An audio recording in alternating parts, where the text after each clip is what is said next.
Bonjour et bienvenue sur le podcast Explore Japon, le podcast qui explore le Japon sous toutes ses coutures. Des conseils voyage, de la culture ou bien de la vie tous les jours en passant par l'apprentissage du japonais, partons ensemble une fois par semaine pour ce magnifique pays qu'est le Japon. Bonjour à tous, j'espère que vous allez bien. Et cette semaine, on va faire dans le podcast en mode influenceur. Yeah, le meilleur spot de Kyoto. Les écolières qui se prostituent au Japon. Pourquoi j'ai décidé de quitter le Japon? Bon, je fais les têtes des vidéos YouTube qui vont bien avec, où on va parler aussi des différences entre les toilettes japonaises et françaises. Une verrée dans les Lolita Coffee à Akihabara. Et est-ce qu'on doit zapper son voyage à Kyoto? Bon, on va pas faire tout ça, vous me connaissez un peu. Mais j'avoue que j'ai un peu réfléchi avant de faire cet épisode, on va dire hashtag putaclic. Mais j'en ai un peu marre de voir les titres de vidéos sur YouTube ou Instagram qui t'expliquent qu'il ne faut plus aller à Kyoto, que Kyoto c'est horrible, c'est affreux pour les touristes, il y a trop de touristes, blablabla, et surtout voir dans les commentaires des gens vraiment boire les paroles de leur influenceur préféré et dire « Ouais moi j'ai zappé Kyoto, j'ai préféré rester à Tokyo et plus visiter Kyoto du tout parce que ça je veux vraiment pas quoi ». J'ai eu un commentaire effectivement comme ça, mais on en reviendra après. Mais petit quand même instant auto-promo, bah oui, on est quand même aussi là-dedans, on est dans le YouTube game ou dans le podcast game, le Apple Podcast Spotify game. Non, petit moment d'auto-promo, je vous en avais parlé il y a longtemps. J'avais décidé de vous lancer une chaîne YouTube, etc. Puis j'ai jamais vraiment pu l'année dernière parce que ma copine était là, elle travaillait pas, donc j'avais pas de moment vraiment pour enregistrer dans 45 mètres carrés, donc j'ai pas de pièce pour pouvoir enregistrer tranquillement et faire des vidéos. Et puis j'ai voulu un peu repenser tout ça et puis j'avais pas spécialement envie de faire une chaîne YouTube justement en mode influenceur, en mode YouTube à Kyoto qu'est-ce qu'il faut faire, machin et tout, etc. Les meilleurs cafés de Kyoto, même si j'adore les cafés de Kyoto, puis je vous fais des livres de cafés de Kyoto, mais il y a déjà plein de gens qui le feront sûrement mieux que moi en plus, donc j'avais pas spécialement envie de faire ça et je me demandais qu'est-ce que je pouvais faire et puis j'ai un peu réfléchi, j'avais d'autres envies. Et du coup j'ai lancé une autre chaîne YouTube, parce que du coup celle où je poste les vidéos Explore Japon, elle est super ancienne, j'avais posté des premières vidéos il y a très longtemps avant de partir au Japon, donc ça doit dater de 2015, ou peut-être avant, je sais plus. Quand j'étais revenu, je me souviens plus. Donc il y avait un peu à boire à manger, j'avais supprimé des vieilles vidéos qui servaient à rien, j'avais même fait des vidéos techniques de je sais pas quoi, donc voilà, donc j'avais présenté des reviews, oui, je suis passé par là aussi. Et là en fait je me suis dit bon on va repartir de zéro, on garde cette chaîne, donc pour ceux qui regardent ou qui écoutent ce podcast Explore Japon, parce que je sais qu'il y a quelques personnes qui l'écoutent sur YouTube, vous n'êtes pas nombreux dessus mais vous êtes quelques-uns, vous êtes beaucoup plus à l'écouter sur les plateformes de podcast finalement, mais bon je le laisse dessus parce que je sais que certains l'écoutent, donc ça va pas changer, j'ai juste changé le nom, la chaîne s'appelait Kitsune Dandy, puis là je l'ai vraiment renommé Explore Japon parce que c'est vrai que c'est quand même plus des trucs qui sont liés au podcast Explore Japon. Mais j'ai créé une nouvelle chaîne, vous allez pouvoir la voir dans la description, puis vous la verrez dans mon Twitter ou je ne sais où, vous pouvez me la demander si vous ne la trouvez pas. J'ai créé une nouvelle chaîne YouTube, donc qui va repartir de From Scratch. Logiquement, quand vous allez écouter ce podcast, là j'enregistre avant, mais quand vous allez l'écouter, la chaîne sera créée. Il y aura peut-être pas encore la vidéo, la première vidéo, mais j'y travaille. Et puis il y a surtout une preview, donc j'ai fait une première vidéo preview pour lancer finalement la chaîne, puis ça me donne un petit coup de boost pour faire ça. Puis vous allez voir, ça va être assez différent. J'ai plus envie de faire de la vidéo... pas forcément de la face caméra, puis vous dire alors puis vous parler de choses, plus vous montrer de la vie de tous les jours, et puis c'est pas forcément une chaîne orientée que Japon, c'est une chaîne orientée sur la vie de quelqu'un qui est parti vivre ailleurs, et surtout c'est au Japon forcément, donc vous allez voir beaucoup de Japon, parce que vous le savez, je vis au Japon.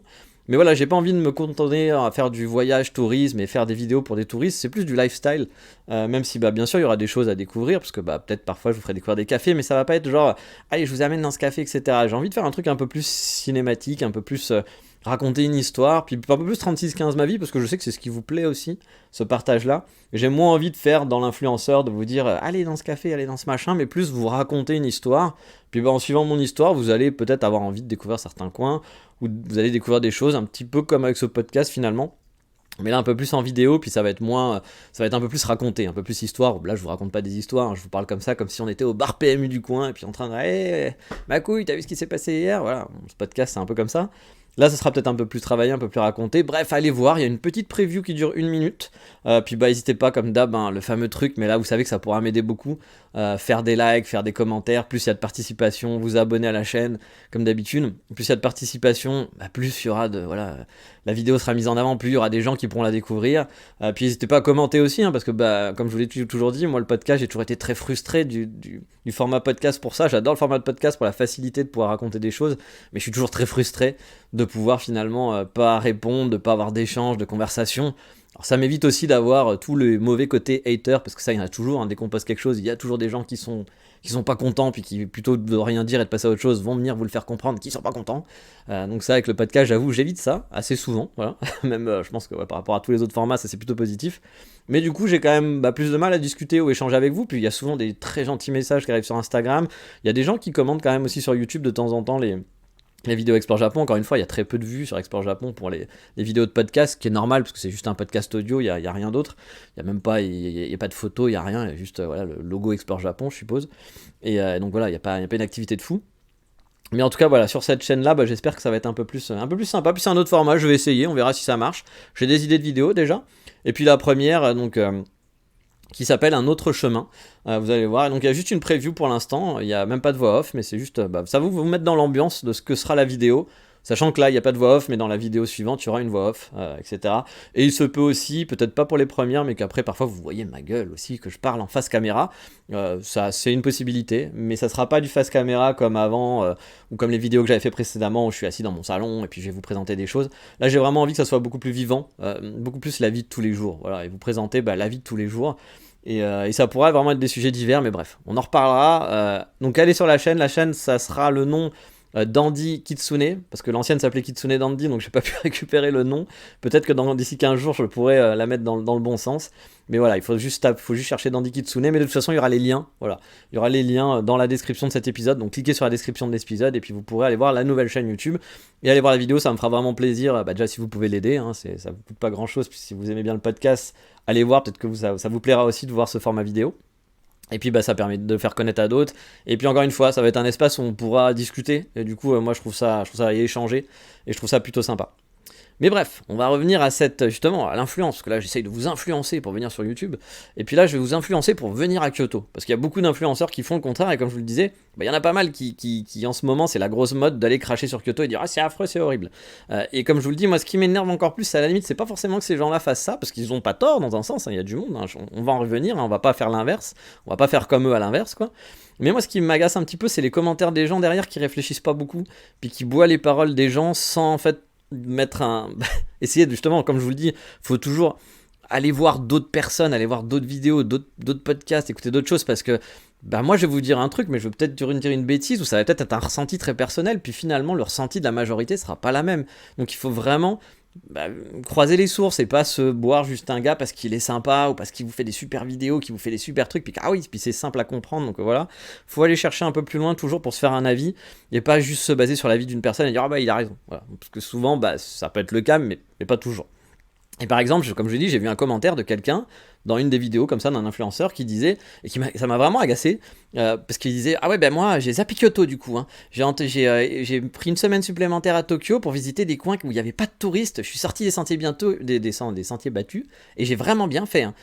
Et ce commentaire il existe vraiment, et comme je vous le dis, il m'a bien fait rire, parce qu'en gros le type est super fier d'avoir zappé Kyoto pour t'expliquer qu'il a pu faire du off Tokyo, donc hors des sentiers battus sans touristes. Alors c'est bien, c'est plutôt sympa, c'est bien de faire aussi du Tokyo, pas que le Tokyo, Shibuya, Shinjuku, etc. Mais j'ai envie de te dire, Billy, qui a écrit ce commentaire, sache que t'aurais pu faire exactement la même chose à Kyoto. Sortir des sentiers battus, ne pas avoir de touristes, ça se fait à Kyoto aussi. Mais le mec était hyper fier de dire, moi je l'ai fait, hein, je suis allé à Tokyo, du coup j'ai fait les sentiers battus, alors qu'à Kyoto je me suis pas fait avoir, je suis pas un attrape-nigo. Je sais pas, voilà. Dans ma tête ça a été, waouh, explosion quoi, c'est énorme. Toi aussi, laisse-toi influencer par Explore Japon. Voilà, bois mes paroles et ne réfléchis pas par toi-même, tout simplement. C'est ce que j'aimerais à la fin de ce podcast. Bon, je rigole, bien sûr, comme je vous le toujours dit, cherchez, prenez pas pour argent comptant tout ce que les gens disent, et ce que je dis moi aussi. Voilà, c'est important, parce que, encore une fois, ça veut pas dire que je vous dis des bêtises et que je vous vends des conneries, parce que j'ai rien à vous vendre, mais ça peut arriver que je vous dise des bêtises, ou que je dise des choses qui seront pas du tout dans votre caractère, ou dans votre façon de penser. Et c'est normal qu'on ne pense pas de la même différence. La vie n'est pas noire, n'est pas blanche, elle est grise. Moi, c'est un truc qui m'a toujours halluciné, c'est que souvent dans les gens, parce qu'il y a l'équipe noire contre l'équipe blanche, et puis on se bat, voilà, et on a chacun son avis. Mais souvent, c'est un peu de tout, comme pour les partis politiques. Voilà, il y a des bonnes idées à la gauche, il y a des bonnes idées à la droite. C'est pas parce qu'on est de gauche qu'on doit pas aimer la droite que tout ce que les gens disent de la droite vont dire des bêtises. Ils peuvent dire des trucs intelligents, et inversement. Voilà, le monde est gris. Mais bon, c'est compliqué a priori que le monde soit gris. Mais pour moi, le monde est gris. Enfin bref, on va revenir sur toutes ces bêtises, et des non-bêtises aussi, hein, parce que comme je vous dis, hein, il y a des choses qui sont vraies dans ce qui sont racontés. Mais surtout, on va répondre à la question, est-ce qu'on zappe Kyoto pour les vacances au Japon? La réponse est non, voilà. Vous pouvez ne pas écouter la suite du podcast, c'est fini. Car je suis rémunéré sur les 20 premières secondes, donc c'est fini. Voilà, maintenant vous pouvez vous en aller, j'ai pas besoin de faire la suite. Et pour les autres, bon, qui s'embêtent quand même, ils peuvent se travailler gratuitement, ils peuvent me voir travailler gratuitement. On va passer bien sûr au fameux 36-15 ma vie. Bon, pour les gens qui sont pas trop au second degré, hein, croyez-moi, ils sont nombreux en plus au Japon, donc je connais ça. Non, je gagne pas d'argent lors des 20 premières secondes du podcast, hein, bien sûr, je gagne très peu d'argent avec le podcast, même j'en gagne plus du tout en fait, parce qu'il y a encore des pubs qui sont là, mais je suis plus rémunéré sur les pubs parce qu'ils rémunèrent pas au Japon. Puis de toute façon, avant à l'époque, pour vous dire, si je gagnais 10 euros dans l'année, c'était déjà pas mal. Les seules rémunérations que j'ai, c'est les gens qui soutiennent sur Patreon, et je les remercie parce que ça permet de payer des frais inhérents au podcast, d'hébergement ou pour les musiques, etc. Là, vu que je refais des vidéos, j'ai dû reprendre un abonnement pour la musique, donc il est fort possible que pas cet épisode-là, mais le prochain épisode, je change le générique avec, en ayant trouvé une nouvelle musique sympathique par un groupe japonais où j'aurais payé les droits parce que pour moi, c'est important de payer les droits. Mais allez, ma vie, oui, voici ma vie, qui commence par l'agrandissement du parking. Oui, c'est passionnant, 36-15 ma vie. Je ne sais pas si vous vous souvenez, mais j'habite dans l'hypercentre de Kyoto. Et avant, il y avait un champ à côté de chez moi qui s'est transformé en parking. Eh bien, ils ont racheté la maison qui était derrière chez moi, parce que celui-là était juste à côté sur la droite, pour la raser et agrandir le parking. Et donc c'est un passion travaux en ce moment qui est en cours pour moi. Alors j'ai un avantage, c'est que maintenant je vois vachement plus le ciel, hein, parce qu'avant j'avais vraiment une maison en face de ma terrasse et de ma fenêtre. Et puis là, du coup ils ont rasé, donc j'ai de l'espace quoi. Et donc j'ai plus personne sur ma droite et j'ai plus personne en face dans mon appartement quand je suis sur ma terrasse. Mais le désavantage, c'est ça sent quand même pas très bon, parce que quand ils font des gros travaux comme ça, il y a des chances quand même qu'après la préparation pour installer le parking, qu'ils attendent juste d'acheter encore un autre building dans le coin ou autre, ça m'étonnerait pas, pour ensuite dire ok, le parking c'était sympa, mais là on va faire un gros building, un hôtel, hein, parce qu'on est à Kyoto, sinon c'est pas rigolo, et là ça sera l'enfer. J'ai l'impression vraiment qu'ils sont en train de grignoter des terrains petit à petit et mettre des parkings en attendant, hein, d'avoir toutes les concessions ou d'avoir le droit de pouvoir construire un immeuble, parce que parfois il faut attendre aussi d'avoir l'autorisation. Par exemple, pour construire un hôtel, on peut pas construire des hôtels comme on veut. Mais le maire de Kyoto se fait des petits bachiches, hein, de temps en temps, parce qu'il y a déjà eu des histoires dans ce sens-là. Bref, mon avis, c'est pas compliqué si vous voulez construire un hôtel, même si on vous dit que c'est full. Je pense que c'est très facile de dire ah bah non, mais finalement ça passe avec un petit billet. Vu le nombre d'hôtels qui se construisent ici, sachant qu'il y avait une limitation qu'on avait déjà dépassée depuis longtemps, voilà, je pense que voilà, c'est tranquille. Donc bref. Je me dis que ce parking qui pour l'instant, un peu embêtant parce que j'ai des travaux le matin, moi je travaille l'après-midi, puis eux à 7h du matin, enfin je travaille le soir, je finis vers 5h du matin, souvent je suis couché à 6h, et souvent 1h30 plus tard ils commencent les gros travaux, donc le sommeil est pas super, mais ça va, c'est pas trop dérangeant, puis en plus si c'est juste pour un parking et que le parking reste 2-3 ans le temps que je change d'appartement un jour, moi je serais plutôt gagnant, parce que du coup maintenant je vois le ciel, j'ai la lumière qui rentre chez moi, ce qui était pas trop le cas avant, donc voilà, d'ici quelques jours, je devrais être plutôt content. Sinon, il y a quelques semaines, j'étais à Wakayama pour voir la famille de ma Megumi. On n'avait pas pu y aller pendant les fêtes de Nouvel An parce que, elle était malade, etc. Et puis moi, après aussi, j'étais malade. Et ça faisait plus d'1 an qu'elle n'avait pas vu sa mère. Et plusieurs mois qu'elle n'avait pas eu son père et l'un de ses frères et sa nouvelle nièce qui est née il y a 7 mois. Du coup, j'ai pu visiter la maison de mon beau-frère. Bon, on n'est pas encore mariés, mais bon, je considère comme mon beau-frère. Et ils ont rénové une vieille maison et c'est vraiment pas mal, hein. Et en fait, tout ça pour Murio, voilà, pour gratuit, comme on dit ici, parce que c'est presque gratuit, hein, parce que c'est un cousin de la famille qui lui a filé le terrain et la vieille maison pour gratos. Il a juste eu à faire les rénovations, et vu qu'il travaille dans le bâtiment en plus, il fait déjà des rénovations de temples, etc. et autres, il a pu tout faire soi-même parce qu'il a le skill, voilà, et bravo, j'ai envie de dire bravo champion. Mais surtout, pendant ce week-end-là, j'ai vécu un moment un peu étrange. Le premier soir, on est allé au resto, donc il y avait le père, il y avait ma Megumi, son frère, la femme de son frère, le bébé, qui au passage est méga sage. J'ai jamais vu pleurer ce bébé.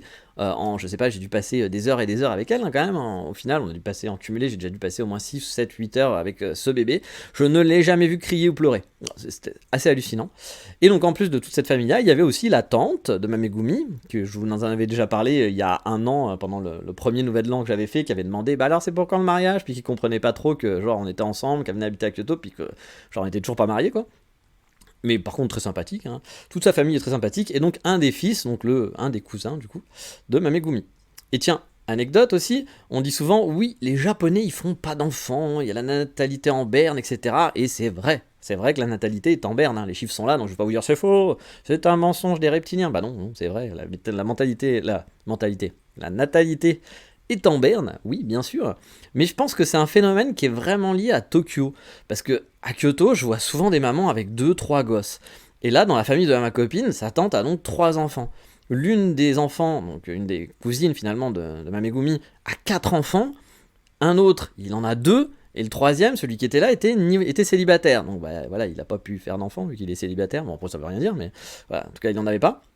Donc bon, bah niveau natalité, c'est pas si mal, hein. Ma Megumi, elle a quand même deux frères chacun. Enfin, deux frères. Chacun de ses frères a déjà un enfant. Bref, c'est niveau enfant, ça va, il y a quand même un bon niveau, en tout cas dans mon entourage. Et puis comme je vous le dis, les gens que je vois dehors dans Kyoto, bon bah les femmes, elles ont quand même beaucoup d'enfants, souvent deux, trois gamins avec elles. Mais je pense que c'est hors Tokyo. Voilà, je pense que hors Tokyo, en province, on continue quand même à avoir beaucoup d'enfants. Mais du coup, c'est vrai que vu que la majorité de la population est à Tokyo, il y a quand même 40 millions de personnes sur 120, ça fait quand même beaucoup, hein, déjà, hein, qui sont concentrés. Bah, je pense qu'à Tokyo, effectivement, il y a beaucoup moins d'enfants, puis ça se comprend. Il y a les carrières, il y a le rythme de vie, il y a les apparts tout petits. Voilà, il y a le coût de la vie, hein, parce que c'est pas donné d'avoir un enfant. Bah du coup, effectivement, ça doit vraiment diminuer de ce côté-là, mais en province, ça veut pas dire que tous les gens en province ont un enfant, hein, c'est pas une règle, mais j'ai l'impression quand même que voilà, je vois pas de différence concrètement avec ce que nous on vit en France, etc. Il y a quand même, c'est pas l'enfant unique, c'est pas genre, il y a quand même des enfants qui se font souvent, et puis bah dans tous les gens que je connais, ils ont des gamins, etc. Dès qu'ils se marient, peu à peu près, ils ont un enfant. Donc je pense que c'est quand même un phénomène qui est très centralisé dans les grosses villes. Voilà, en tout cas, Kyoto, Wakayama, un peu même combat. Moi, j'ai pas l'impression que la natalité est pas présente. Mais encore une fois, hein, on sait les gens sont regroupés dans certaines grosses villes, et surtout Tokyo, peut-être qu'Osaka c'est aussi la même. Mais voilà, Tokyo, bah oui, c'est compliqué, je pense, de faire des enfants. Et donc, je ne dis pas, n'allez pas après sortir, oui, c'est faux, la natalité, elle est pas en baisse. Non, la natalité est en baisse au Japon, hein, bien sûr. Mais c'est vrai que c'est assez marrant de se rendre compte de ça, parce que souvent, justement, on va généraliser dans sa tête, on dit, ah bah oui, bah, les Japonais font pas d'enfants. Alors, je pense qu'il faut, ouais, les Japonais qui vivent à Tokyo font pas d'enfants. Pour le reste, j'ai pas cette impression. Mais encore une fois, c'est une impression. Le mieux, ça serait d'avoir des chiffres, puis avec une étude qui a été faite, et puis qui vous dit, bah si, finalement, à Kyoto, regarde, la natalité est en baisse aussi, à Osaka aussi, à Wakayama aussi, dans toutes les autres villes, c'est en baisse. Et sûrement, peut-être, mais c'est vrai que c'est pas quelque chose que je ressens, en tout cas. Donc c'est toujours un truc qui me fait un petit peu, qui me fait un petit peu marrer. Mais revenons à ce moment qui donc était un peu étrange que j'ai vécu. J'étais donc au restaurant avec toute cette famille-là. On était dans une maison qui était transformée en restaurant, en gros. Et à l'étage, il y avait une salle qui était en tatami, mais avec une table et des chaises. Et même ma belle famille a un peu genre tiqué là-dessus en disant, oh, c'est marrant, il y a un tatami, mais on s'assoit pas par terre. Ils ont mis quand même une table avec des chaises et tout. C'est pas commun. Bonne ambiance, ça rigole, bonne bouffe, voilà. On a mangé un nabe, ramen, plein de petits trucs frits qu'on picore. Vous savez, les Japonais adorent picorer. Ça, c'est un truc que j'explique souvent aussi. Nous, en France, on prend un plat, puis c'est pour nous, puis chacun son plat. Puis, hey, tu viens pas manger dans mes frites. Vous savez, c'est le fameux truc avec votre copine qui fait, ah non, je prends pas de frites parce que je vais grossir. Puis qui va vous manger tous vos frites. Bon, c'est très cliché, hein, bien sûr, voilà. Mais bon. Voilà, en général, on pique pas dans l'assiette de son copain ou de sa copine ou de son pote. Voilà, ça se fait pas trop. On partage pas beaucoup. Ça peut arriver pour certains plats, mais dans l'ensemble, on partage pas. Au Japon, c'est l'inverse. Au Japon, on partage. Au Japon, on va à une pizzeria, c'est pas chacun sa pizza. C'est on prend une pizza puis on va la partager. Chacun va piquer dedans. Ou alors on va prendre deux pizzas puis chacun va piquer dans les deux pizzas. On va prendre une assiette de pâtes. Bah, en fait, on va toujours vous mettre une petite assiette en plus. C'est-à-dire que quand vous allez prendre des pâtes, ça va dépendre des restos, bien sûr. Mais je parle de pâtes à la façon italienne, hein. Pas de pâtes japonaises ou de soba ou je ne sais quoi. Mais on va vous mettre voilà l'assiette, puis à côté on va vous mettre deux petites assiettes. Parce que vous allez prendre des pâtes et puis chacun va manger. On partage énormément. Donc là, genre de repas familial, donc en plus on est nombreux. C'est pas chacun à son plat et puis chacun mange son truc. C'est tout le monde. Enfin, il y a une commande un peu groupée. Puis bah, si vous voulez un truc un peu spécial, vous pouvez le commander aussi. Hein, c'est pas interdit. Hein, c'est pas voilà, c'est pas la loi du talon. Il y a le chef qui décide et puis les autres vont devoir suivre. Hein, c'est voilà, tout le monde peut prendre des trucs. Moi par exemple, ils savent que j'aime le fromage. Enfin les trucs au fromage. Donc dès qu'il y a un takoyaki au fromage. Ou je ne sais quoi avec du fromage, ils se disent ah bah tiens Nicolas c'est pour toi ça, donc bah du coup je suis obligé un peu de le commander, et puis souvent il y a que moi qui le mange parce que bah, ça les intéresse pas plus que ça, mais voilà, il y a la possibilité, mais on picore beaucoup, donc c'est vraiment des repas de partage, c'est vraiment du partage où chacun prend un petit peu à droite à gauche, etc. Puis bah c'est plutôt sympa, moi j'aime bien, un de mes meilleurs potes qui écoute ce podcast, hein, vous savez, mon binôme, qui lui, par exemple, on ne partage pas à manger. Voilà, c'est son truc. On avait des grandes discussions, c'était quand même un peu marré là-dessus, parce que pour lui, il dit, moi je partage pas. J'avais dit, mais tu pourras jamais avoir de copine japonaise, tu partages pas. Il fait non. Il fait, ma pizza, c'est ma pizza. Voilà. Voilà, donc c'est des petits trucs rigolos. Ça va pas vous faire beaucoup rigoler derrière le podcast, mais nous, on a eu des discussions comme ça, puis ça nous faisait quand même un peu marrer. Mais du coup, voilà, je me suis retrouvé voilà, dans cette ambiance, hein, ce petit nabe, les ramen, les trucs frits, voilà, etc. J'ai bien mangé, voilà, c'était vraiment très bon. Et puis j'ai rien payé aussi non plus, parce que le père paye toujours tout le temps, un peu en loose day. À chaque fois, il nous fait la technique de je vais faire pipi. Ou genre, ah bah attends, j'ai oublié de fermer la porte de la voiture. Bon, il dit pas ça, hein, parce qu'ici, pas besoin de fermer les portes de voiture, mais voilà, il trouve toujours une excuse, puis même il dit rien. Souvent, c'est genre un Snake, t'es en train de parler, puis d'un coup, tu fais bah tiens, il est parti où? Puis il va payer, voilà, c'est son truc. Truc de papa, je pense, surtout au Japon, je pense qu'on a on a une bonne condition, on gagne bien sa vie, donc on invite, je pense que. Puis on invite sans le faire voir, je pense que. Il n'y a jamais ce côté, en plus à la fin, il n'y a pas les gens qui viennent le voir en disant ah bah pourquoi tu nous as invités, Michel? Ah bah non, c'était moi. Non, c'est genre. C'est du non-dit, puis je pense qu'il y a un remerciement qui est pas vraiment dit. Enfin, moi en tout cas, c'est comme ça que je le vis, hein. Après, encore une fois, je sais pas si c'est comme ça souvent au Japon, dans les familles, avec le père, etc. Mais moi, c'est rare que je paye des trucs, puis une fois, j'ai payé un café où j'avais invité. Bon, il s'est laissé faire, mais j'ai senti que c'était compliqué, quoi. Que c'était genre. Il m'en a pas voulu, mais voilà, c'était genre un peu. Mais moi, je suis pas. Déjà que je me considère un peu comme un enfant, parce que je peux pas parler, et puis bah, forcément, c'est difficile de. Voilà, on suit un peu la route comme un enfant finalement, parce qu'on n'a pas son libre arbitre, son libre choix, c'est difficile de se faire entendre. Mais alors, si en plus je peux même pas payer des trucs ou inviter, là, j'ai vraiment l'impression d'être un gosse, quoi. Et puis, bah, c'est pas mon père, quoi. Donc voilà. Puis il a 10 ans de plus que moi, c'est pas une différence de ouf. Donc voilà, mais bon, c'est quand même gentil de sa part et c'est très cool. Mais bon, dans ce moment-là, bah, je me suis un peu retrouvé dans un peu une situation bizarre. Et donc, vous imaginez, hein, cette grande pièce, le tatami, les tables, il y a du monde. Du coup, on est 7-8, je sais pas exactement combien, mais il y a quand même un peu du monde. Et puis, bah, ça parle en japonais, hein, forcément. Et je me suis retrouvé vraiment dans une ambiance totalement japonaise, du coup, avec des plats qui étaient totalement japonais, hein.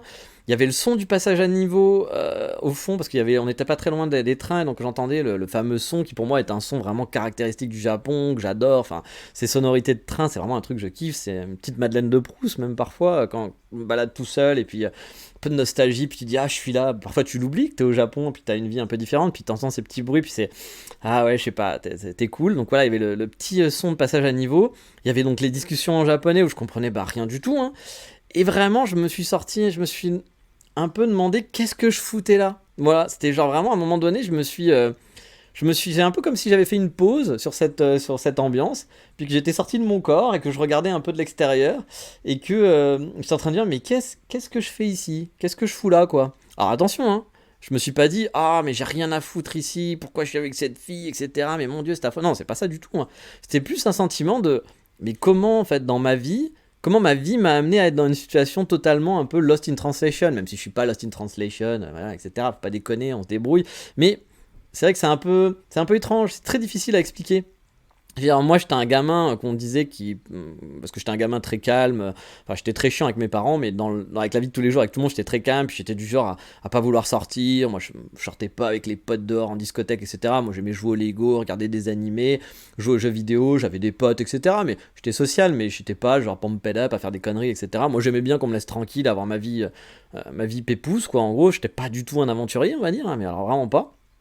Et donc moi, j'étais plutôt le gamin, quand on me voyait, on me disait mais que je partirais jamais de chez mes parents, j'aurais été un Tanguy sûrement, mais bon, je me suis cassé à 17 ans, hein, quand même, hein. Donc, mais oui, j'étais pas très sorti, j'étais pas super social non plus. Comme je dis, je jouais au Lego, fallait pas m'emmerder, puis tu me laissais dans mon coin, j'étais content. Moi, j'étais pas spécialement voyage, hein, même après la vingtaine, etc. J'étais pas voyage, aventure. Je suis resté 15 ans dans la même boîte, voilà, par confort. Et je me retrouve là, voilà, des bruits typiquement japonais qui sont très différents de chez nous. Les chemins de fer, la conversation où je comprends pas un mot, puis des façons de faire, une culture qui est totalement différente de la mienne. Pendant des heures, voilà, totalement un peu perdu. Mais en me disant en même temps, mais comment j'en suis arrivé là, quoi. Je sais pas trop comment l'expliquer. Voyez pas un regret là-dedans ou une crainte, mais je sais pas. J'étais content d'être là, mais en même temps, mon cerveau me disait qu'est-ce qui s'est passé. Voilà, qu'est-ce qui s'est passé pour que t'en arrives là. Il y avait un truc vraiment un peu une déconnexion, une vie qui ressemble pas du tout à ce que j'étais parti pour vivre finalement il y a quelques années. Et qu'est-ce qui se passe? C'est quoi tout ça en fait? C'était très difficile à comprendre. Puis même moi, j'avais un sentiment un peu ambigu, mais vraiment pas un côté je veux rentrer chez moi, ça va pas, etc. Mais plus d'incompréhension et de dire mais c'est étrange, cette vie est étrange. Et donc voilà, vous détrompez pas vraiment, hein. Je sais, c'est compliqué à expliquer parce que même moi j'ai du mal à me l'expliquer à moi-même, ce sentiment que j'ai eu à ce moment-là. Mais vous ne vous trompez pas, hein, je trouve ça cool d'être ici, hein, mais comme diraient les journalistes de Foot Mercato, bah oui, je lis cette merde, hein, j'en suis pas fier, mais c'est lunaire, voilà, c'est un moment lunaire. Pour moi, j'ai une vie normale, je suis quelqu'un de normal, voilà, rien d'extraordinaire, mais je pense que sur mon lit de mort, bah, quand je ferai un petit bilan de ma vie, je pourrais quand même dire que j'ai pas une vie si commune au final, même si bon, ouais, plein de gens s'expatrient, etc., c'est pas non plus un truc, je suis pas allé sur la lune, hein, mais c'est vrai que c'était pas ce qui m'était destiné peut-être au démarrage. Et puis bah finalement, ouais, j'aurais fait des trucs, même si j'aurais pas fait des trucs de fou dans ma vie, j'aurais fait des trucs un peu hors du chemin qui était tracé, on va dire. Et c'est marrant, voilà, c'est marrant. Puis vraiment, j'ai ressenti ce truc-là, hein. J'ai vraiment eu un moment, ça a duré, je sais pas, 5 minutes ou 2 minutes, je sais pas trop, mais un moment, j'ai l'impression d'être sur pause, d'être un peu pris du recul et de regarder tout ça et de dire waouh, qu'est-ce qui se passe? Et c'était rigolo. Voilà, je pense que ce sera un très bon souvenir pour moi dans la suite de ma vie, ce petit moment-là. Et en parlant de mon lit de mort, hein, parce que je vous ai parlé de ça, je suis pas passé loin l'autre jour car j'ai failli mourir de froid. Alors oui, j'ai un petit côté marseillais qui en rajoute, hein. Mais ma copine m'a traîné avec plaisir, hein, il faut l'avouer, à Kameoka, banlieue de Kyoto, au nord d'Arashiyama, là où l'équipe de Kyoto de foot, Kyoto Sanga, a mis sa nouvelle résidence. Ils ont un stade flambant neuf. Je vous en ai déjà parlé dans une balade, il me semble, dans un podcast, où j'étais allé justement avec mon binôme dont je vous ai parlé. Puis j'étais allé tout seul aussi une fois. Mais bref, il y avait une après-midi soirée montgolfière et lâcher de lanterne qui était prévue. Sur le papier, ça avait l'air quand même super. Sur mes photos Insta aussi, il y a plein de gens qui m'ont dit waouh, c'est génial, c'est trop cool. Bon, la réalité, elle était quand même un peu moins parce que ce jour-là, il faisait méga froid. Il y avait énormément de vent et du coup, les montgolfières ne se sont pas envolées du tout. On a dû attendre 3 heures en fin de journée, donc avec la nuit qui arrivait, hein, sans bouger. Pour un lâcher de lanterne qui n'a pas eu lieu non plus, voilà. Les gens qui les ont en fait lancés dans le ciel, mais avec une ficelle, pour qu'ils virevoltent en gros à 1 mètre au-dessus de nos têtes, quoi. Mais ils n'ont pas eu le droit de les lâcher, à cause du vent, encore une fois, pour éviter, je pense, que les lanternes se barrent dans des feux, enfin dans la forêt, etc., puis qu'ils ne montent pas vers le ciel, et que du coup, on se retrouve avec des feux de forêt à Kameoka, ça aurait pas été très sympa, hein, faut l'avouer. Et puis en plus, bête comme je suis, j'étais habillé en t-shirt et avec un simple petit gilet. Alors que tout le monde était en grosse doudoune, vous savez, la doudoune de sport qu'on voit, l'entraîneur de sport avec sa grosse doudoune qui l'enveloppe complètement et puis qui doit être très très chaude. Tout le monde avait ça, hein. Et puis bah moi, non, voilà. Bah, alors je sais, je suis totalement con, hein, mais j'avais pas prévu qu'il fasse aussi froid et honnêtement, j'aurais pu le prévoir. Voilà, je suis pas très frileux, mais là quand même, j'aurais pu me dire, tu vas rester pendant 3 à 4 heures, on va sûrement pas bouger. Il fait pas super chaud dehors, va y avoir sûrement du vent parce que c'est un terrain qui est quand même propice justement pour ça avec de l'espace. Mais bon, j'étais un petit peu bête. Bon, après c'était quand même sympa aussi, hein, mais sans le froid j'aurais trouvé ça beaucoup plus correct et cool. Mais là j'ai perdu quelques orteils, hein, et doigts dans cette opération. C'était vraiment l'enfer. Et au final, pour pas avoir grand chose en plus. Bref, c'était pas une grande réussite, mais bon, ça reste un moment marrant au final. Même si sur le moment, je dois vous avouer, j'en avais vraiment pas le cul plein le cul, j'avais juste envie de rentrer. Mais bon, c'est toujours le moment où vous vous dites bon bah je suis là, j'ai déjà attendu 1 heure et demie, il y en a encore pour 1 heure et demie, peut-être qu'il va y avoir finalement un truc sympa, puis bon finalement il s'est pas passé grand chose pendant cette journée, ça a fait un peu plouf. Mais l'année prochaine j'ai pris mon ticket, c'est gratuit, mais on s'est dit qu'on y retournerait, puis bon cette fois on s'équiperait pour ne pas souffrir contre le froid. Et en espérant que cette fois ça fonctionne, c'était la deuxième édition, donc voilà, c'est un peu nouveau aussi ce truc là, mais ça peut être sympa parce qu'il y a des montgolfières et puis des lâchers de lanterne, ça peut être quand même assez chouette. Et allez, on va finir cette semaine par le côté franchouillard, parce que voilà, j'aime râler, je suis français, hein, vous le savez, hein, j'aime râler, je le fais même parfois dans le podcast, même si je vous dis toujours que bon, voilà, chacun fait ce qu'il veut, et je le pense vraiment, mais ça m'empêche pas de râler, tant que je vais pas embêter les autres, je peux râler par moi-même, ça fait chier personne. Ça vous fait chier vous, parce que vous écoutez le podcast, je m'en excuse. Mais n'allez pas croire que je me suis aussi tatamisé, hein. Je vais râler contre un râlage que j'avais sûrement déjà dû faire il y a un peu plus d'1 an quand j'avais acheté mon appareil photo. Il y a la marque Fujifilm, c'est mon appareil photo, hein, celui que j'aime bien, le X-T5. J'avais déjà le X-T1, puis j'avais switché sur le X-T5 et j'en étais très content. Marque japonaise. À chaque fois qu'ils sortent un nouvel appareil, ils donnent la priorité aux Américains et au reste du monde. Et le Japon doit toujours attendre 2 semaines, voire plus, pour avoir le produit. Si on a de la chance et qu'il reste des stocks. Et je trouve ça tout de même super mal poli, personnellement, de mettre de côté les premiers clients qui ont fait que Fuji a pu s'exporter dans le monde par la suite.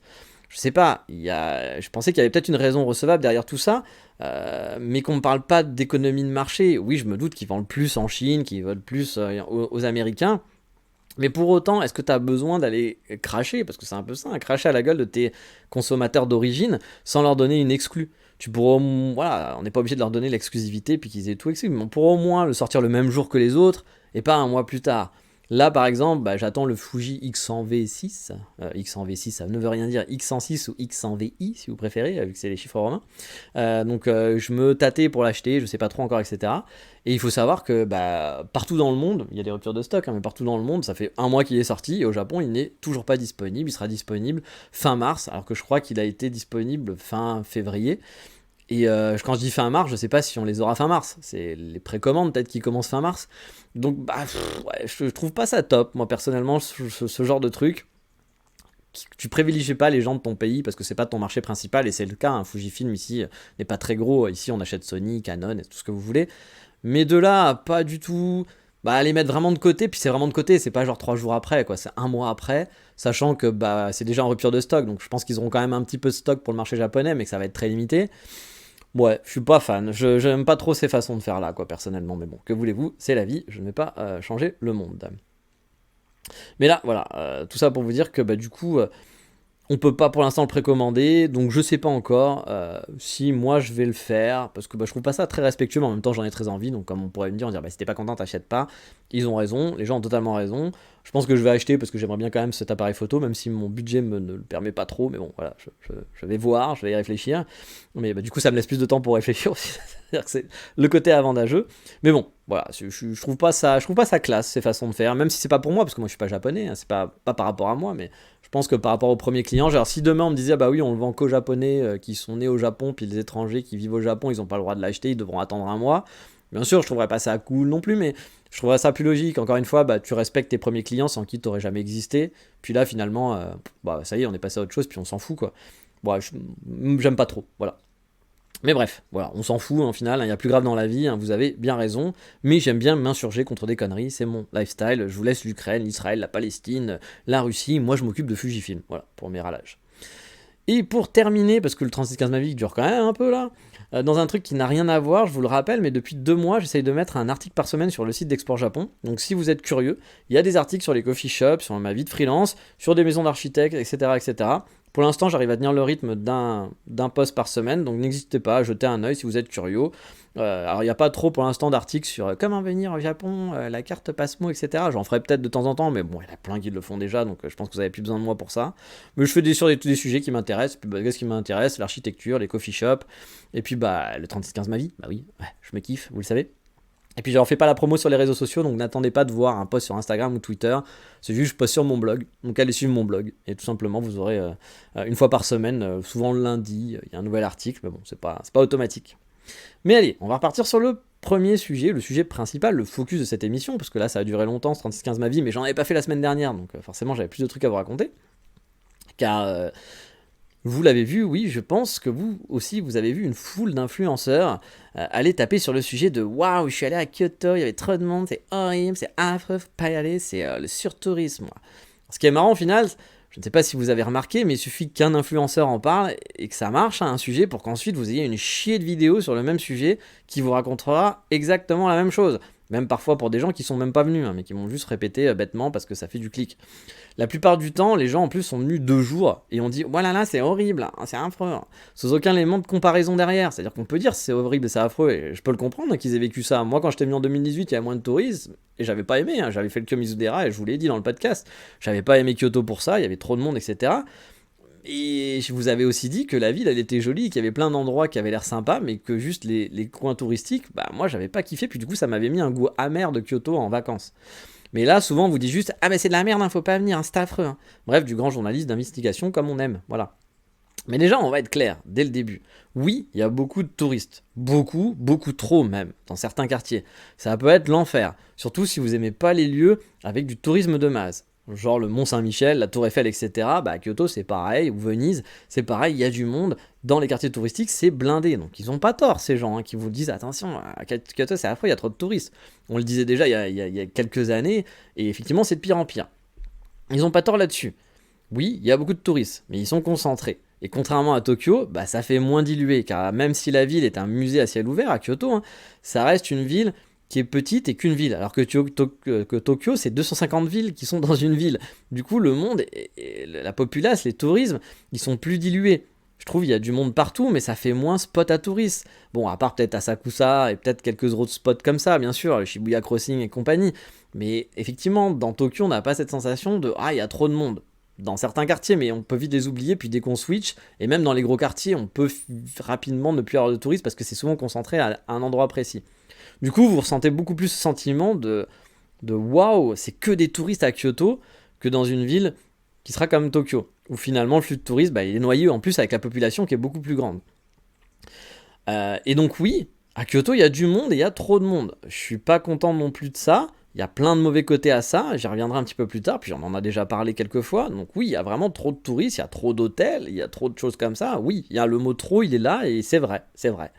Mais là où je suis pas content, c'est que derrière ces punchlines putaclic, il n'y a aucune réflexion qui va plus loin. Comme je disais, ces gens, ils viennent une journée, ils vont au Kiyomizu-dera, à la forêt de bambou d'Arashiyama, au temple d'or, et disent c'est nul, il y a vraiment trop de monde.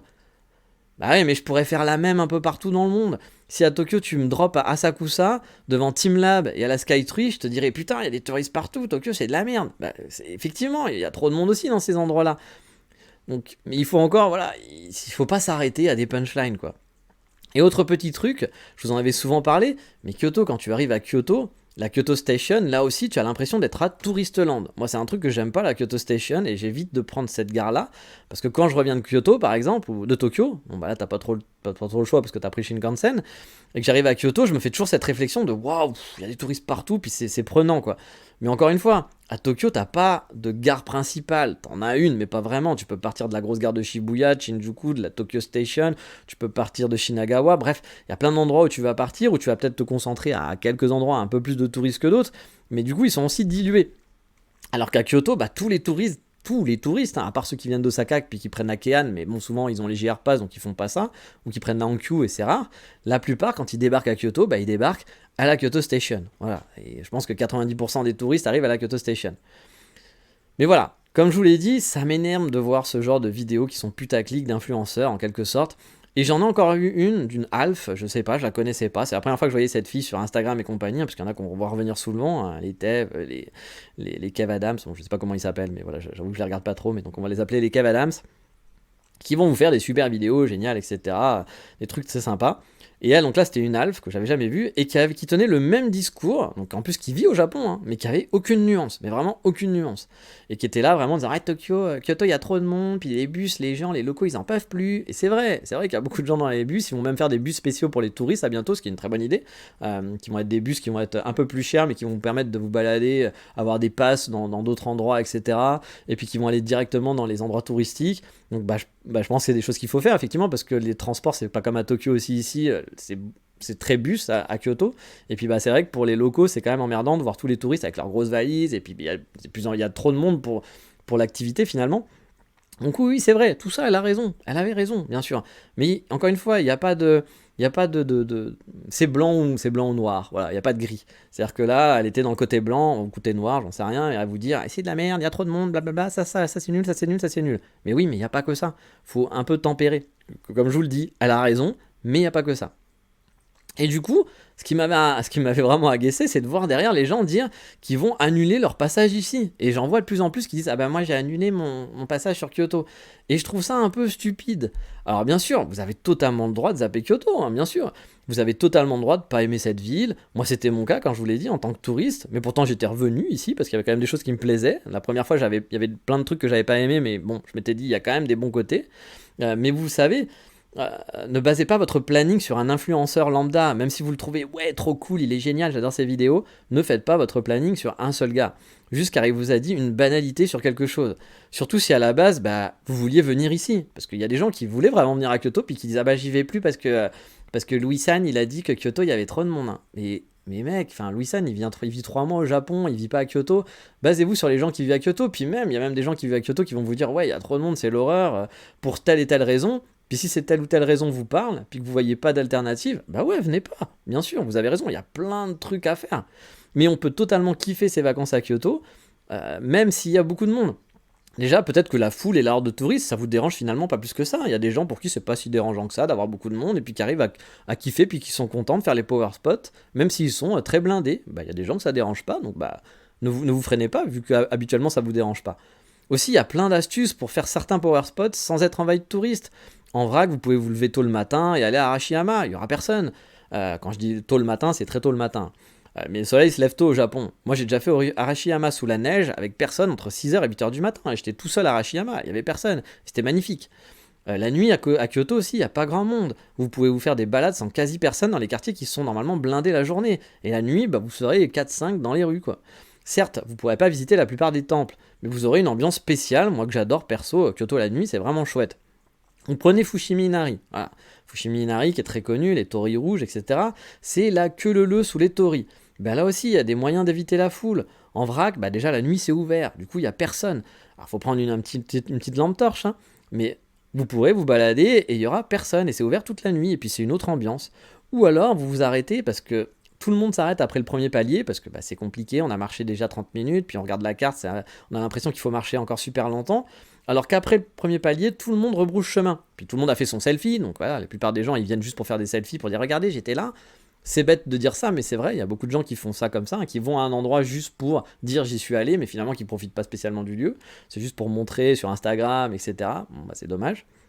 Et si vous vous arrêtez au premier palier et que vous rebroussez chemin, vous aurez fait le mauvais côté de Fushiminari avec plein de monde et l'horreur. Mais si vous continuez, bah souvent il y a moins de monde, beaucoup moins de monde, et on peut profiter du coup de vraiment l'ambiance de Fushiminari. Et puis c'est pareil qu'au début, sauf que bah là vous n'avez pas une horde de touristes à la queue leu. Et la troisième option, qui s'offre à vous aussi, bah, c'est sortir des power spots. Voilà. Vous allez rater la fameuse photo en dessous des torii, voilà, bien sûr. Mais bon, des torii alignés, il y en a d'autres, hein, à Kyoto, puis partout au Japon, hein, c'est pas les seuls. Vous aurez pas de selfie dans la forêt de bambous, mais les bambous, bah, il y en a plein partout aussi. Si vous voulez vraiment voir des bambous, vous pouvez. Je vous en avais déjà parlé, mais j'avais des touristes. Moi, je connais une forêt de bambous, il n'y a pas grand monde et qui est 10 000 fois plus sympa que celle d'Arashiyama à Kyoto, mais c'est vrai qu'il n'y a rien à faire autour. Et j'avais des touristes qui voulaient absolument faire une forêt de bambous. Je leur ai dit, bah ouais, mais c'est 20 minutes en train, puis il n'y a rien autour. Vous allez devoir marcher 10 minutes, donc vous allez faire une demi-journée là-bas pour juste voir des bambous, quoi. Mais ils ont dit, ah, on veut le faire, et puis ils étaient très contents d'y aller. Voilà. C'est sûr que bah, c'est pas comme Arashiyama où on peut faire les bambous, on peut voir la rivière, on peut voir les singes, on peut voir un joli temple, et puis plein de temples. Puis il y aura tout le côté un peu des trucs à acheter, de la bouffe, etc. Bah, l'autre, non, l'autre, vous allez juste marcher dans une forêt de bambous où il n'y a pas grand chose à part des bambous.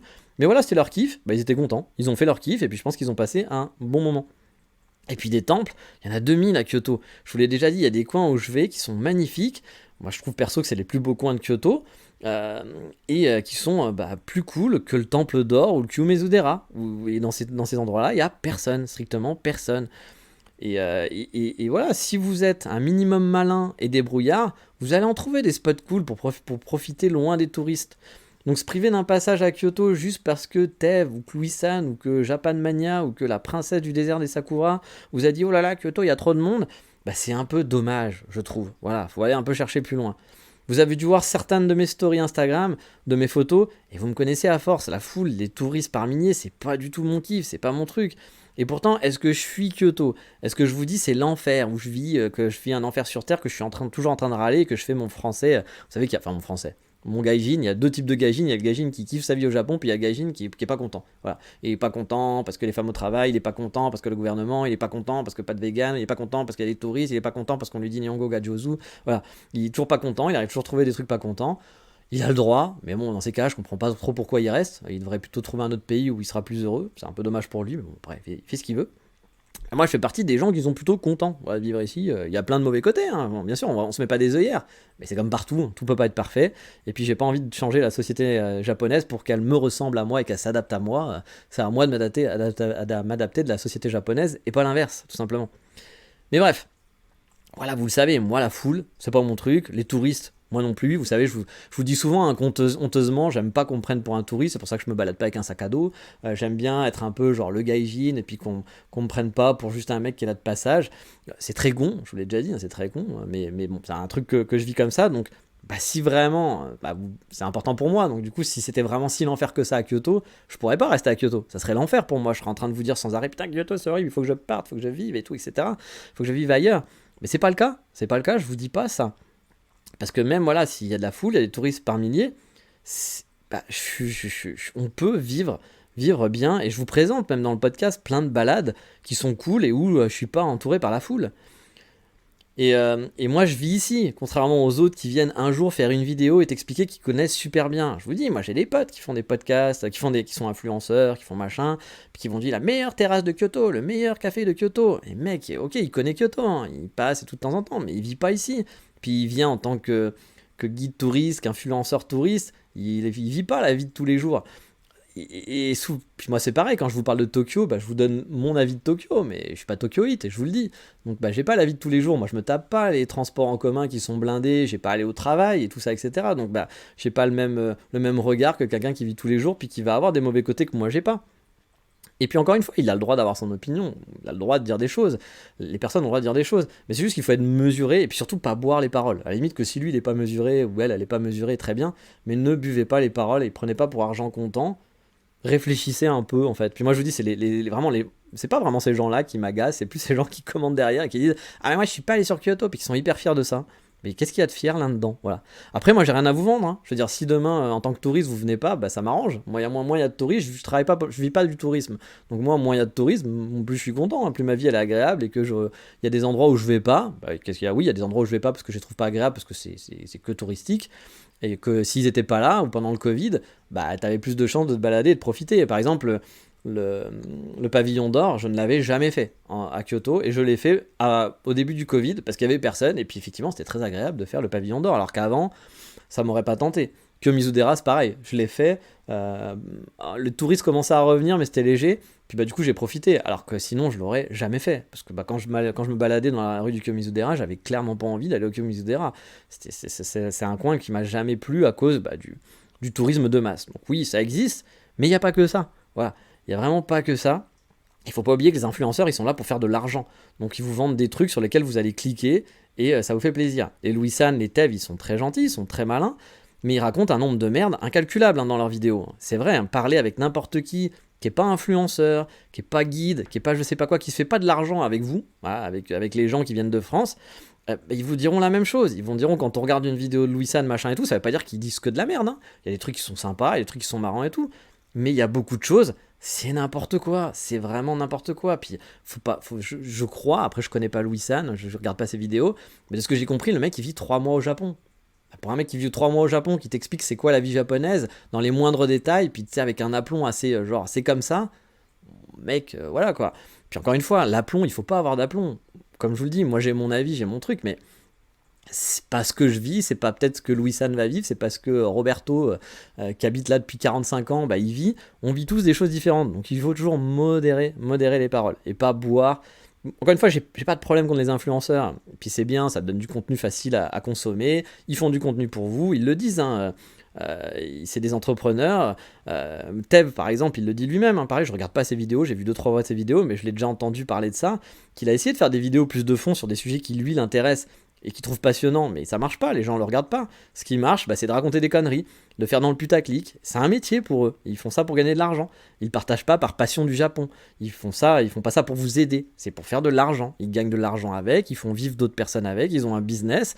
Voilà, je veux dire, c'est pas juste pour la beauté de l'âme, mais parce qu'il kiffe le Japon et qu'il veut partager le Japon. Voilà, c'est pas son... je pense qu'au départ il a fait ça comme ça, hein, puis après c'est devenu un business, et puis bah quand il fait ça, les gens regardent pas, et quand il va faire des trucs plus, on va dire, sensationnels, bah il regarde et ça fait de l'argent, donc bah voilà, il y a un choix à faire, et c'est pas mal, c'est des entrepreneurs, c'est un travail, voilà, il y a pas de mal là-dessus. Moi je dis juste qu'en tant que consommateur, faut pas boire toutes les paroles, voilà, mais même les miennes, hein, encore une fois, hein, je me mets dans l'eau, faut pas boire tout ce que je dis. Comme je vous le racontais, hein, le pire commentaire dans une vidéo, là, le mec qui raconte d'avoir supprimé son voyage à Kyoto en disant moi je suis pas un pigeon, en t'expliquant que du coup, puis tu sais, en t'expliquant que toi si tu vas à Kyoto c'est que t'es bête. Mais sérieusement, enfin à Kyoto, il y a des touristes qui sont concentrés dans les 4-5 endroits principaux, bon il y en a un peu plus que 4-5, mais voilà, sortie de Gion, sortie du Temple d'Or, d'Arashiyama, de Fushimi, du Kyomizu, et un ou deux autres spots, bah c'est terminé, tu les vois plus, les touristes. Il y a plein d'endroits où il n'y a personne, et Kyoto c'est vraiment une ville musée. Tu peux te balader et être émerveillé un peu partout. Il y a des tonnes de trucs à faire. Je vous vends souvent les balades dans les banlieues de Tokyo par exemple, tout en vous disant que c'est pas à faire lors d'un premier voyage, forcément. Mais dans Kyoto, bah, vous pouvez éviter les power spots et faire plein de coins qui sont à faire, même pour un premier voyage. Et puis, moi, ce que je dis souvent aussi aux touristes que je rencontre, c'est bah faites un peu un mix des deux. Parce que c'est un peu con aussi de ne pas avoir vu Arashiyama, ou de ne pas avoir vu Kyomizu-dera, de ne pas avoir vu Fushimi-Inari. Vous pourrez peut-être pas tous les faire, mais faites-en un ou deux, il y aura un peu de tourisme et vous serez content, vous aurez vu un truc un peu power spot. Et puis si le côté touriste de masse est too much, bah faites la moitié. Allez vous perdre dans des rues où il n'y a personne, allez dans les coins. Franchement, Kyoto, il faut se perdre dans Kyoto. C'est mon meilleur conseil. Perdez-vous dans les rues de Kyoto, il y a 72 milliards de trucs à voir et à découvrir. Bref, mon conseil, c'est supprimez pas bêtement Kyoto. Car Jacques qui vous a dit que Kyoto, c'était pas bien. Réfléchissez, regardez s'il y a des alternatives sur internet, sur des blogs, des podcasts, des youtubeurs qui sont un peu moins putaclic, qui vous font découvrir des coins moins connus. Si ça vous tente, ou si ça vous tente pas trop aussi, parce que peut-être effectivement que ces côtés un peu moins power spot, bah, ça vous intéresse moins. Voilà, bah, et puis vous avez le droit. Bah, du coup, bah, venez pas à Kyoto si vous voulez pas les touristes et que vous voulez que du power spot, parce qu'effectivement là, ça sera pas bon pour vous. Parce que bien sûr, vous échapperez pas au flux touristique, hein, le centre, la gare, etc. Si vous avez une allergie totale à ça, bah oui, évitez vraiment à tout prix Kyoto, ça c'est vrai. Mais si vous êtes vraiment super allergique, voilà, que vraiment vous pouvez pas quoi, parce que bah il y a des endroits où forcément vous allez les voir. Je veux dire, il y a peu de chances que vous arriviez par le nord de Kyoto en canoë-kayak, je sais pas quoi. Enfin, vous allez arriver par la gare, etc. Moi, comme je vous le dis, je vis en plein centre et je le vis bien. Je suis pas ennuyé par les touristes. Ça m'arrive de temps en temps. J'ai une anecdote là-dessus, mais vu que le podcast est un peu long, on le fera pour le prochain. Avec des touristes italiens qui ont foutu un bordel monstrueux dans un resto que j'aime bien. Mais bon, j'en ai parlé sur Twitter pour ceux qui veulent. Ceux qui me suivent sur Twitter, vous verrez. J'ai parlé de ça là-dessus parce qu'on dit souvent que les restaurateurs sont racistes, mais finalement, c'est plus compliqué que ça. C'est pas forcément du racisme quand ils refusent les touristes étrangers. Ils ont des bonnes raisons. Mais bon. Bien sûr, mon ego, comme je vous l'ai dit, préfère quand je suis dans un coin sans gaijin, voilà, où je fais un peu le gaijin du coin, où je fais vraiment le local, où je fais la curiosité. Mais au-delà de ça, c'est pas l'enfer sur terre Kyoto. Après, je le répète, je vais pas vous faire l'inverse et vous dire Kyoto c'est cool, on kiffe, c'est génial. Oui, bien sûr, les power spots sont blindés.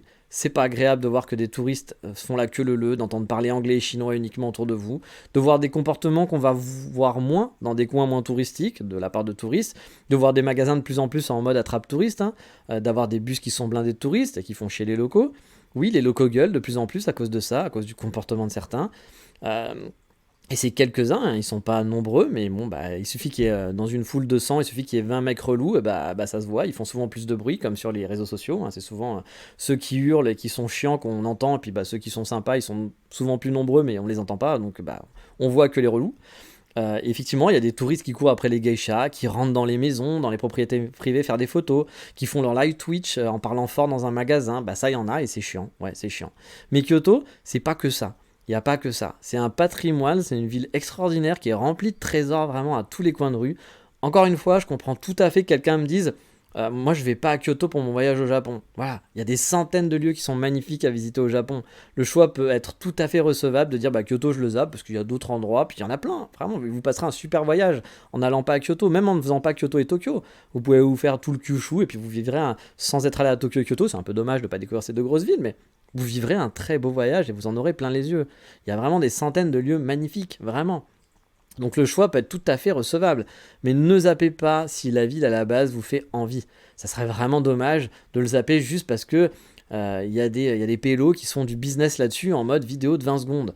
Je remets pas en cause leur ressenti non plus. Si demain tu m'amènes au Kiyomizu à Ashiyama à 10h du mat et que tu me dis on fait une vidéo, je vais dire putain c'est nul, il y a des touristes partout, ça me fait chier, j'aime pas du tout cet endroit. Mais encore une fois, il faut relativiser. J'ai rien à y gagner perso, comme je vous le dis, je bosse pas dans le tourisme. Ouais, je bosse dans le tourisme, mais bon, je fais juste du welcome host, donc j'accueille des gens pendant 1 heure et je leur parle du Japon. C'est un peu le même principe que le podcast, sauf que je fais ça en vrai dans le café. Je suis payé, mais j'ai envie de dire demain si ça s'arrête, c'est pas mon boulot. Pour tout vous dire, pour être honnête, j'ai facturé 1000 et quelques euros l'année dernière sur un an. Donc bah, vous vous doutez qu'avec 1000 euros, on peut pas vraiment dire que c'est mon travail. Voilà. C'est pas avec ça que je vais vivre pendant un an. Donc moi j'ai rien à gagner avec tout ça, à vous vendre Kyoto, ou vous dire de venir à Kyoto, ou d'éviter Kyoto, etc. J'ai pas besoin de putaclic, et honnêtement s'il y a moins de touristes, comme je vous le dis, je vais pas me rouler par terre. Vraiment au contraire, je préfère vraiment égoïstement être le seul gaijin de Kyoto. Mais juste, j'en avais marre d'entendre n'importe quoi, et surtout le plus grave, que des gens prennent ça pour argent comptant sans réfléchir, plus que ça, sans écouter d'autres sons de cloche. Donc je finirai sur Kyoto, voilà, Kyoto c'est bon, mangez-en, voilà, ça c'est du super slogan. Mais essayez de vous faire un mix de power spot, comme je vous le dis, dont vous avez vraiment envie de voir, et de coins qui sont pas dans le Lonely Planet ou dans la vidéo Kyoto c'est trop beau de Louis San, et cherchez d'autres spots, il y en a vraiment des centaines. Ou prenez un guide sur Kyoto qui justement propose un peu de sortir des power spots. Il y en a plein, je vous en ai déjà parlé, vous allez kiffer, je suis sûr. Et puis sinon, si vous venez plus sur Kyoto, on fera sûrement un film sur moi sur I Am a Legend, le dernier gaijin, enfin touriste, parce qu'on pensera que je suis un touriste, de Kyoto. Voilà, je serai le dernier touriste de Kyoto. Et puis peut-être qu'il y aura un film fait par le fils de Tom Cruise, parce qu'il fera sûrement du cinéma aussi, le fils de Tom Cruise. Je sais pas s'il a un fils, mais il en aura sûrement un, ou il en adoptera un, voilà. Et donc il jouera mon rôle du dernier touriste, le dernier touriste de Kyoto, I Am a Legend. Avec Will Smith aussi en guest. Donc voilà, c'était mon petit mini coup de gueule, et puis surtout que je sais qu'il y a beaucoup de gens qui écoutent le podcast, puis que si vous m'écoutez, c'est qu'a priori vous avez un peu cette même façon de penser, donc je sais que ça va pas forcément vous parler, mais peut-être vous allez peut-être discuter un jour avec d'autres personnes, avec des amis, puis qui vont me dire ah moi j'hésite parce que j'ai vu que machin et tout. Là aussi, hein, je suis souvent en train de taper sur Louis San, Tev et tout. En toute honnêteté, je regarde pas leurs vidéos. Donc j'ai vu quelques-unes de leurs vidéos qui m'ont fait un peu genre il dit beaucoup de conneries quand même dans cette vidéo. Donc c'est pour ça que je regarde pas, ça m'intéresse pas. Mais je sais qu'ils font aussi du contenu qui est très sympa et qu'il y a sûrement plein de vidéos. Je tape sur eux gratuitement parce que je connais que eux et je connais pas les autres. Il y en a sûrement plein d'autres. Bon, il y en a qui sont encore pires. Il y en a 2-3 que je vois sur Instagram qui disent énormément souvent de conneries que je vois passer. Là, j'ai pas le choix. Les gens les partagent. Mais voilà, encore une fois, je suis pas là pour vous dire arrêtez de les regarder. Je suis juste là pour vous dire voilà, mettez un peu de recul dans tout ce qui est dit. Même moi, ce que je dis, prenez du recul et puis allez chercher de l'info à droite à gauche. C'est toujours le conseil que je peux vous donner. Et comme d'habitude, il faut tout pour faire un monde. Si vous n'avez pas envie d'aller à Kyoto, si vous voulez vraiment, vous dites ah ben non mais Kyoto c'est de la merde, il y a trop de touristes, point barre, je veux pas réfléchir plus loin. Eh ben vous pouvez. Voilà, vous avez le droit, vous faites ce que vous voulez. Et puis si vous voulez venir forcément à Kyoto et venir les power spots et râler, bah vous pouvez le faire aussi. Vous avez le droit. Juste respectons les gens, essayons de respecter aussi les locaux, parce que ça c'est vrai que c'est un truc qui agace de plus en plus de gens, c'est que les touristes sont de moins en moins respectueux. C'est pas forcément qu'ils sont moins respectueux, c'est que c'est des cultures qui sont différentes. Et nous, ce qu'on va accepter chez nous ne sera pas accepté ici. Et comme on dit, à Rome, fais comme les Romains. Là, t'es à Kyoto, donc fais pas comme un Romain. Fais comme un Kyotoïte ou comme un Tokyoïte à Tokyo. Essaye de t'adapter un minimum. Voilà, évitez de hurler, de faire des tonnes de caisses, de vous filmer partout, etc. Vous pouvez, mais faites ça discrètement. Pareil, par exemple, pour le problème des geishas, je sais qu'on c'est le gros truc de les geishas, mon dieu, on les agresse et tout.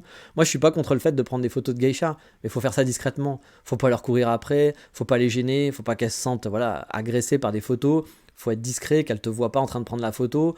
Alors, est-ce que c'est bien, est-ce que c'est pas bien? Peut-être qu'il y a d'autres gens qui diront que c'est pas bien, mais voilà, de ne pas leur courir derrière, ne pas les faire des selfies, ne pas les bloquer pour passer, ne pas les entourer à 15 autour à faire une photo, parce que vous vous rendez compte, c'est insupportable. Elles sont pas là pour ça, c'est pas des stars, c'est des stars, elles ont un statut, mais même une star, à la limite, j'ai envie de te dire, bon, t'es pas obligé de lui courir après, puis de l'emmerder, quoi. Il fait sa vie, c'est quelqu'un de normal, quoi. Donc, essayons de respecter les règles du pays, puis les gens, voilà, un respect même basique, parce que là c'est le pays, mais bon, je pense qu'on devrait faire ça partout. Et puis tout le monde vivra mieux. Bon, c'est un peu la pensée Arnold et Willy du jour, qui, comme dire, moi je suis contre la guerre dans le monde, je suis pour la paix dans le monde. Votez pour moi pour Miss Kyoto, merci.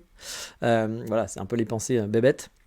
Mais surtout, j'avais mon petit coup de gueule, mon petit coup de ralage français, parce que j'ai vu beaucoup passer ce truc-là, alors que je vous dis, même moi, je ne me regarde pas ces choses-là, mais je les prends quand même dans la tête. Et puis surtout, j'ai vu les commentaires, et je vous dis, les commentaires m'énervaient encore plus de voir des gens. N'allez pas agresser Louis San et compagnie non plus, le but c'est pas ça, c'est pas de dire ah, tu dis de la merde. Puis en plus je sais même pas si Louis San il a fait une vidéo là-dessus, autant il a même pas parlé de Kyoto, j'en sais rien. Je sais que Tev en a fait une, puis je vous ai dit moi j'ai vu une vidéo d'une alf que je connaissais pas, alors une alf pour ceux qui savent pas c'est quelqu'un qui est franco-japonais, voilà. Donc qui a la double nationalité, qui a un parent français et un parent japonais. On appelle ça une alf ici, ce qui est pas très joli comme mot au passage, voilà, ça fait ça fait un peu s'en mêler, donc c'est pas non plus très très très joli comme mot, mais bon, on appelle ça comme ça. Et voilà, et c'est juste, n'allez pas leur regarder en disant ah, tu dis de la merde machin et tout. Encore une fois, ils font un business, ils font un boulot, donc c'est leur boulot. Pour moi, j'explique toujours. Quand on n'aime pas quelque chose, on n'y va pas. C'est comme Fujifilm. Fujifilm, ça m'énerve, ce qu'ils font là avec les Japonais. Mais je vais pas aller gueuler sur tous les fans de Fuji, sur toutes les comptes de Fuji pour dire c'est nul, vous êtes des salauds, etc. Non, voilà, si je suis pas content, je suis pas content. Je le partage avec des amis, j'en discute, je garde pour moi, je sais pas. Je vais pas acheter si vraiment je veux être dans mes... Bon, je le ferai pas parce que je suis un con. Mais voilà, si je voulais suivre mes valeurs, j'achèterais pas Fuji parce que je trouve qu'ils respectent pas. Je trouve pas ça très respectueux. Mais je vais pas aller faire chier le monde. Voilà, je vais pas aller faire chier un mec qui achète du Fuji ou un Américain qui a acheté Fuji. Je vais pas dire connard, t'as eu Fuji avant, t'es qu'un salaud, tu te rends compte. Mec, il kiffe, fais ton kiff, fais ta vie. Donc je vous invite surtout à ne pas aller harceler les gens. Voilà. Vous voyez, il y a des trucs que j'aime pas, mais c'est pas pour ça qu'il faut aller harceler les gens, surtout pas. Donc... Et encore une fois, comme je vous le dis, je me répète un peu, mais ce sont des entrepreneurs. Ils sont là, c'est un business, voilà, c'est comme un mec qui vend son pain, bah, il fait du pain, il va vous faire des trucs jolis parce qu'il sait que c'est ça qui va vous servir. Peut-être que vous auriez préféré manger autre chose, mais il va vous servir un truc qui marche. Et bah, ce qui marche, c'est ce qu'ils font, parce que bah, effectivement, les gens, c'est ce qu'ils cherchent. Donc bah voilà, ils font ça, ils font leur business et ils ont raison. Mais juste, prenons tous du recul. Et puis ne faisons pas des réflexions bêtes, parce qu'on a vu un truc où que LCI nous a dit le problème en France, c'est les Noirs. Voilà, bon, bah voilà, on va pas qu'on parte sur des délires comme ça. Tout n'est pas blanc, tout n'est pas noir, c'est gris. Et au Japon, c'est la même chose. Bref, c'était encore une fois la philosophie de Yen Sisu, mais encore une fois, c'était un sujet qui m'agaçait depuis le début du mois, le côté Kyoto, il y a trop de monde, il faut pas venir. Donc voilà, vous savez que vous pouvez venir, qu'il y a plein d'endroits pour se visiter, vous pouvez écouter le podcast, il y en a d'autres qui en parlent, il y a d'autres gens qui vous font découvrir des endroits sympas, et même les endroits qui sont blindés, bah il y a des gens qui kiffent, bah, il y a plein de gens qui vont dans les endroits blindés, puis qui kiffent et qui passent un bon moment, et bah pourquoi pas vous, ça peut peut-être être vous aussi. C'est une histoire de caractère, tout simplement. Mais allez, on arrête là pour cette semaine, pour le gros 3615 ma vie et pour la gueulante sur Kyoto. Et puis bah, je vous rappelle, il y a la nouvelle chaîne YouTube qui arrive, et là c'est un autre style, il n'y aura pas du tout de gueulante, je pense, dans cette vidéo YouTube. C'est beaucoup plus, je vous dis, c'est un autre chemin, ça s'appelle, c'est une vidéo de preview, ça dure 1 minute. Puis bah, j'espère que ça vous plaira, parce que c'est un truc moi qui me plaît bien à faire. Mais bon, après si personne ne regarde, bah, je continuerai pas, parce que je ne veux pas faire ça pour tout seul.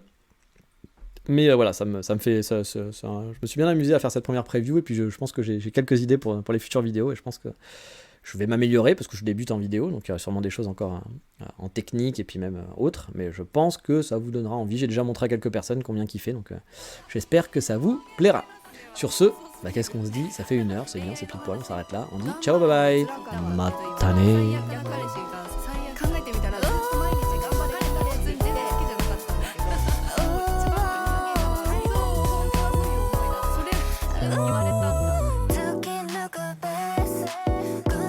にリップなびく髪どこで踏み外した